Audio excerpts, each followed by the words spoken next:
Hi, I'm J.D. Pirro, Senior Vice President at Aon Hewitt, and this presentation, which I'm doing for the U.S. Chamber of Commerce, is about the different laws that regulate wellness programs.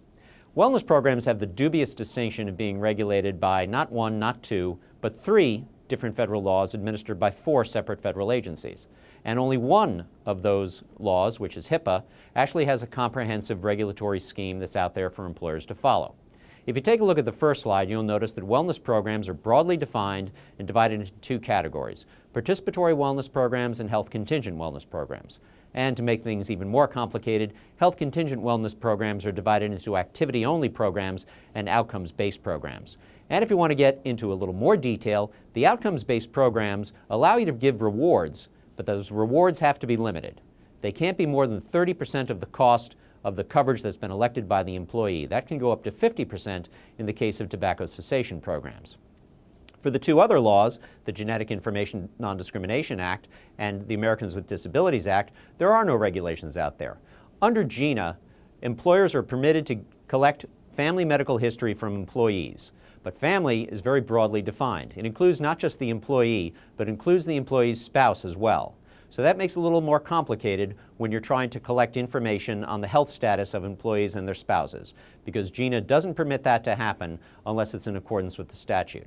In addition, the Americans with Disabilities Act allows wellness programs the same way as GINA does, only they also have to be voluntary. And voluntary is a term that really hasn't been defined, at least until now.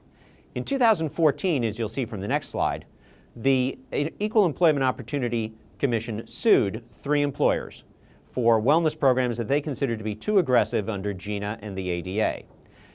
You could even argue that some of them were aggressive, but there's an argument for all of them that they were permissible under HIPAA. And that's what employers have been doing for the last few years. They've been designing programs under HIPAA and expecting them to be compliant under HIPAA, and then figuring that it would be okay under GINA and the ADA. At least according to the EEOC, it hasn't really worked out that way. The EEOC, as you'll read from this slide here, said that the programs offered by these three companies were far too aggressive. In one case, the employers ended up forfeiting the employees' health care contributions and required them to pay the entire cost of coverage if they didn't fill out a health risk questionnaire. In the case of Honeywell Industries didn't have a program like that. What they did have was a fairly aggressive set of financial penalties if you did not participate in the wellness program. But again, all three of those programs were arguably legal under HIPAA. Now, the EEOC wasn't successful in trying to stop the implementation of those programs, but they did put out proposed regulations under both of those statutes. As you'll see from the next slide, the Americans with Disabilities Act has proposed regulations out there which actually are a little bit more restrictive than what's required under HIPAA. In those situations, the Americans with Disabilities Act permits employee benefit wellness programs, but they have to be voluntary. And voluntary means that you can't limit an employee's choice of benefits under the wellness program. That means for a lot of employers out there who have two-tiered benefit plans, one if you sign an HRQ and fill it out, the other if you don't fill out an HRQ. In those cases, HIPAA would permit those types of programs, but the ADA would be a little more suspect. In addition, there are two other provisions of the Americans with Disabilities Act that are different than under HIPAA.